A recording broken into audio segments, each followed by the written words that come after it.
Product का ये section काफी मजेदार किस्म का बना हुआ है। अगर आप इसके प्रोडक्ट की इमेज को देखें तो काफी रिस्पॉन्सिव है। इन पे जैसे ही कर्सर को लेके जाओ तो अपीयर होती हैं, यानी कि उनका थोड़ी सी जो विड्थ है वो थोड़ी सी बड़ी हो जाती है। ये सारी चीजें हमने कैसे करनी है अभी हम इस चीज को सीखने वाले हैं। उससे पहले थोड़ी सी और भी चीजें देख लेते हैं। बाय नाउ के बटन में ट्रांजिशन हैं, तो बस हम इन प्रोडक्ट को भी रिस्पॉन्सिव बना सकते हैं, लेकिन इस इमेजेस को रिस्पॉन्सिव नहीं बनाया गया। ना इस इमेज को रिस्पॉन्सिव बनाया गया है, ना ही इस इमेज को, सिर्फ इस वाली इमेज को रिस्पॉन्सिव बनाया गया है। लेकिन अगर आप चाहते हैं कि आपकी वेबसाइट के अंदर ये इमेजेस रिस्पॉन्सिव हो तो आप वो भी कर सकते हैं, इसमें कोई मुश्किल चीज नहीं है। चलते हैं अपने कोड के अंदर, और अगर हम यहाँ पे पहुंचे हैं तो हम जल्दी से यहाँ पे एक डॉट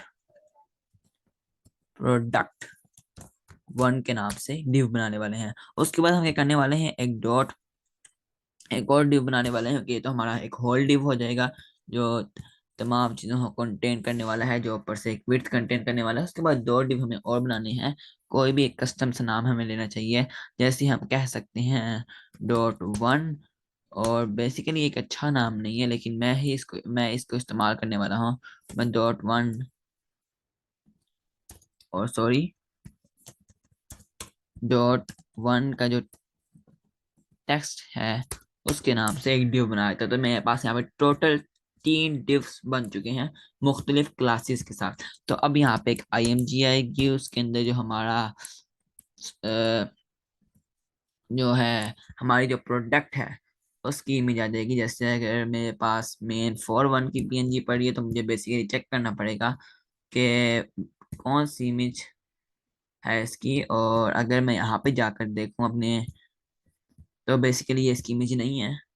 तो मुझे यहाँ पे ढूंढनी पड़ेगी कि उसकी इमेज कौन सी है। तो बेसिकली ये वाली उसकी इमेज नहीं है, शायद इनमें से कोई उसकी इमेज हो। और स्मॉल इमेज वन पीएनजी उसकी इमेज, ये भी नहीं है शायद। मुझे लगता है मेरे पास नहीं है। तो बेसिकली मैं इसको यहाँ से लेने वाला हूँ, उस पर राइट क्लिक करूंगा, open image in new tab करूंगा और सिंपली इस इमेज को डाउनलोड कर लूंगा। डाउनलोड विद आईडीएम करूंगा और इसके साथ अपनी इमेज को मैं डाउनलोड करके उस फोल्डर के अंदर रख दूंगा। फर्स्ट डॉट पीएनजी मेरी इमेज है, मुझे पता है। तो मैं यहाँ पे simply first dot H T M L नहीं, पीएनजी को सिलेक्ट करने वाला हूँ। उसके बाद हमारे पास कुछ पैराग्राफ है और एक बटन है जिसके अंदर लिखा हुआ है बेसिकली बाय नाउ। और जो पैराग्राफ है ना भाई, वो क्या है वो भी हमें देना पड़ेगा, गैलेक्सी जेड फोल्ड 5। तो हम इसको भी लिख लेते हैं, गैलेक्सी जेड फोल्ड, यहाँ पे 5 आ जाएगा, सॉरी 5। तो गैलेक्सी जेड फोल्ड 5 आ चुका है। हमें जल्दी से अपने स्टाइल डॉट सी एस के अंदर पहुंचना है, और पहले हम जाके देख लेते हैं कि चीज़ें कैसी लग रही हैं भाई। तो मैं जरा इसको लाइव सर्वर में ओपन कर लेता हूँ यहाँ पे। तो चीज़ें काफ़ी अच्छी लग रही हैं, बस थोड़ी सी स्टाइलिंग के साथ ही साथ चीज़ें एकदम परफेक्ट हो जाएंगी भाई। तो style dot C S S के अंदर जाके हम सबसे पहले ना प्रोडक्ट वन का एक कमेंट लगा लेते हैं, ताकि हमें याद रहे कि जब अगर हम बाद में कोई चीज़ें चेंज करना चाहें तो हम बेसिकली आराम से कमेंट्स के जरिए जान सकें कौन सी चीज़ जो है वो किधर उसकी स्टाइलिंग लिखी गई है, किस चीज़ की किधर स्टाइलिंग लिखी गई है। तो प्रोडक्ट वन के अंदर हम पहले प्रोडक्ट वन को सिलेक्ट करने वाले हैं, और हम इसका सबसे पहले तो मार्जिन फ्रॉम टॉप देने वाले हैं कि अच्छी खासी मार्जिन हमें देनी पड़ेगी। मैं कोई 50 पिक्सल्स की दे के चेक कर लेता हूँ।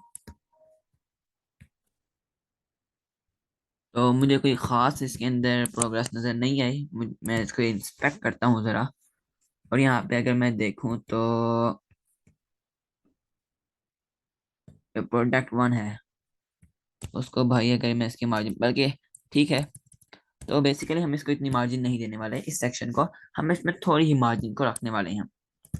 उसकी भी एक वजह है, क्योंकि हमने बाद में जो दूसरे डिविजन हैं उनको मार्जिन के जरिए सेलेक्ट करना है। तो मैं इसकी विड्थ को 100% करने वाला हूँ, इसकी हाइट को भी 100% करने वाला हूँ, ताकि बाद में जब हम चीज़ें बना रहे हैं तो उसके बाद इसकी विड्थ और हाइट को एडजस्ट खुद ही कर देंगे। अब फिलहाल के लिए हमें कुछ चीज़ें करनी पड़ेंगी, और मार्जिन फ्रॉम टॉप थोड़ी सी देने वाला हूँ, कोई 15 पिक्सल्स की बस। और उसके साथ ही साथ जो एक और मैं काम करने वाला हूँ वो है डिस्प्ले फ्लेक्स। ये काम बहुत फायदेमंद होने वाला है। और मैं आपको बात बताऊंगा ये किस लिए है। ये अभी के लिए नहीं, जबकि जब हम बाद में दूसरे प्रोडक्ट्स बनाएंगे तो उसके अंदर ये काम बहुत ज्यादा फायदा देगा। डिस्प्ले फ्लेक्स की प्रॉपर्टी बहुत ज्यादा फायदा देगी। अगर हम यहाँ से तो हमारा दूसरा div डॉट वन के जरिए हम सेलेक्ट कर सकते हैं अपने दूसरे div को, जो उसकी क्लास वन थी ना। असल काम अब हमने इस div के अंदर करना है। तो चलिए शुरू करते हैं।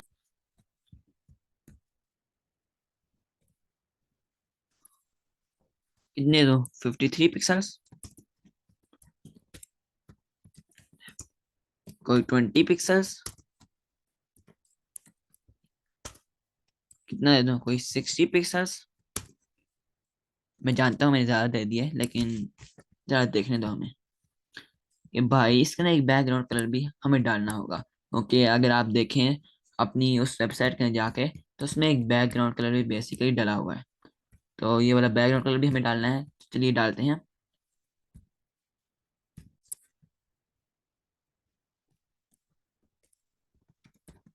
और टाइम वेस्ट ना हो उसके लिए हमने बैकग्राउंड कलर की प्रॉपर्टी को आपके लिए निकाल रखा है।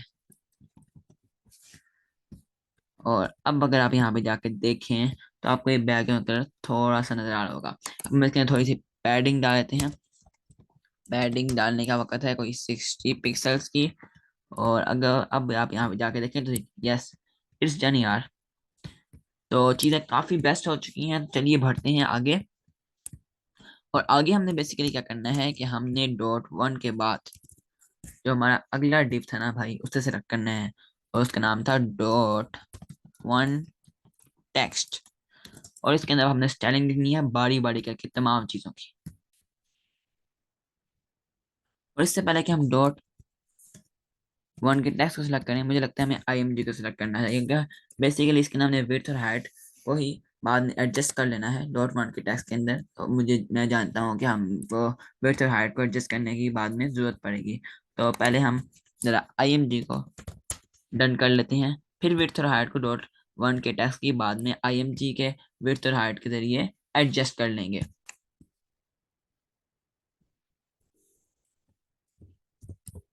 Pixels 370 pixels. और इसका मैं मार्जिन फ्रॉम टॉप देने वाला हूँ कुछ 25 पिक्सल्स। और इसी के साथ साथ मार्जिन फ्रॉम लेफ्ट भी इसको कुछ देने वाला हूँ कुछ -69 पिक्सल। यहाँ पहले हम इसको जरा एडजस्ट कर लेते हैं, क्योंकि हमें इसको थोड़ा पीछे करना पड़ेगा। -69 पिक्सल्स। Yes, it's done. अगर आप इस वेबसाइट को देखें तो हमने मार्जिन फ्रॉम लेफ्ट नहीं डालनी थी, मैंने यहाँ पे शायद गलती की है मार्जिन फ्रॉम लेफ्ट डाल के। यस यार, इट्स डन हो गया। ये चीज़ें काफी बेहतर अपीयर हो रही हैं।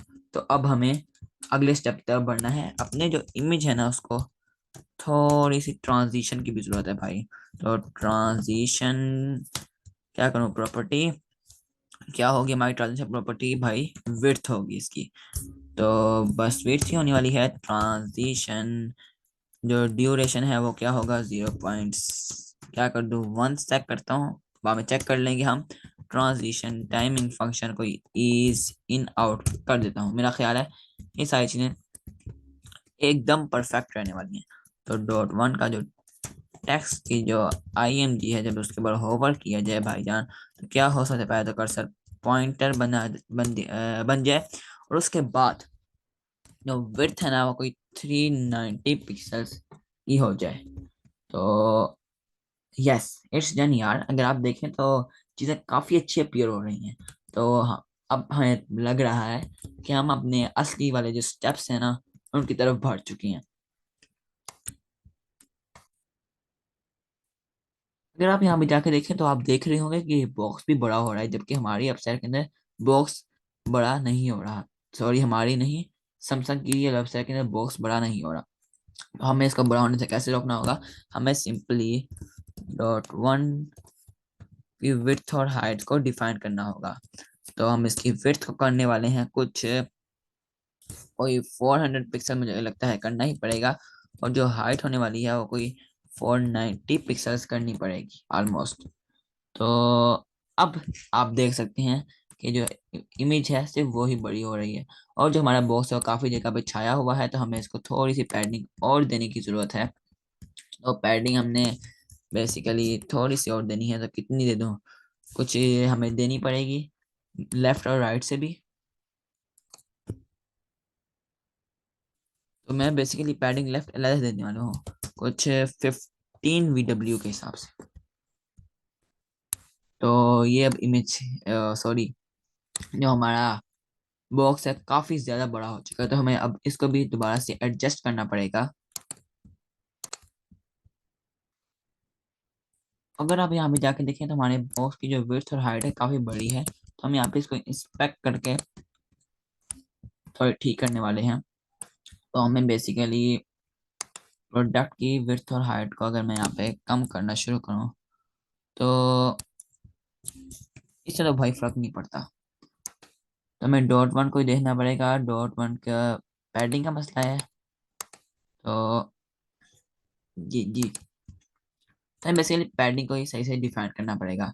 तो जो हमारे पास पैडिंग है ना, हम क्या करते हैं भला, कुछ अगर हम इस तरीके से डिफाइन करते हैं, पैडिंग फ्रॉम टॉप दे दो कोई 60 पिक्सल्स, और पैडिंग फ्रॉम लेफ्ट दे दो कोई 15 VW। ये ठीक रहेगा? और आई नो ये ठीक रहेगा। तो अब हम उस प्रॉपर्टी को इस्तेमाल करने वाले हैं जो मैंने पहले डाली थी, मार्जिन फ्रॉम लेफ्ट। तो मैंने बेसिकली क्या डाली थी मार्जिन फ्रॉम लेफ्ट, मैं आपको बताता हूँ, मैंने 69 पिक्सल्स की।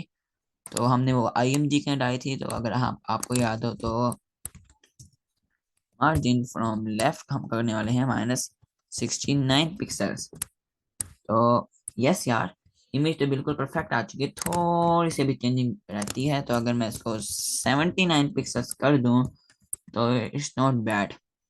और जब हम बटन बना लेंगे तो हम इसको थोड़ा सा और भी साइड पे कर देंगे, क्योंकि मुझे पता है कि बटन वगैरह बनाने के अंदर कुछ ना कुछ चेंजिंग करने की जरूरत पड़ेगी। तो इस वजह से अब हम पैराग्राफ को, जो हमारा पैराग्राफ है यहाँ पे, अगर आप यहाँ पे जाके देखें तो इसको अब थोड़ा सा स्टाइल देने वाले हैं। वो हम कैसे करेंगे मैं आपको बताता हूँ। हम कहेंगे डॉट वन टेक्स्ट का जो पैराग्राफ है ना भाई, सबसे पहले तो उसको मार्जिन फ्रॉम टॉप देनी है हमने। मार्जिन फ्रॉम टॉप कोई 20 पिक्सल्स देनी पड़ेगी। ठीक है, फॉन्ट फैमिली कोई एरियल देनी पड़ेगी। फॉन्ट साइज कोई 1.3 रैम करना पड़ेगा।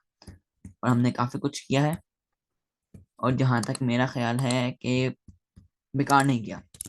तो हम, मुझे लगता है कोई 2.3 रैम इसके लगभग, नहीं ये भाई ये बड़ा हो गया, तो कोई हमें 1.7 या 6 रन करके चेक करना चाहिए। तो यस, 1.7 हमको फिलहाल हम लेने वाले हैं। तो गैलेक्सी Z Fold 5 1.7। अगर आप यहाँ पे देखें तो इसको इतना असर नहीं पड़ रहा जितना इसको पड़ रहा है। तो हम अभी चीज़ों को साइन करने वाले हैं, पहले हम जरा बटन को भी थोड़ी सी चीज़ें दे दें जरा। हम कहेंगे डॉट वन का टेक्स्ट का जो बटन है ना भाई, बटन, तो क्या करो, पहले पहले उसको पैडिंग दो ना, कोई 12 पिक्सल्स की। तो बटन काफी बेहतर हो गया है। बॉर्डर रेडियस देना पड़ेगा कोई 20 पिक्सल्स का। तो हम साथ साथ देखते जाएंगे, ठीक है, चीजें ठीक जा रही हैं। और यहाँ पे बॉर्डर को हम कर देंगे नन, साथ में एक बैक ग्राउंड कलर डाल देंगे ब्लैक, साथ में एक कलर डाल देंगे वाइट। तो अब अगर हम यहाँ पे जाके देखें अपने इस बटन को, तो यस यार, चीजें तो बिल्कुल एकदम परफेक्ट वे में जा रही हैं। तो अब हम थोड़ी सी ज्यादा CSS लिख कर इसको बेहतर बनाने वाले हैं।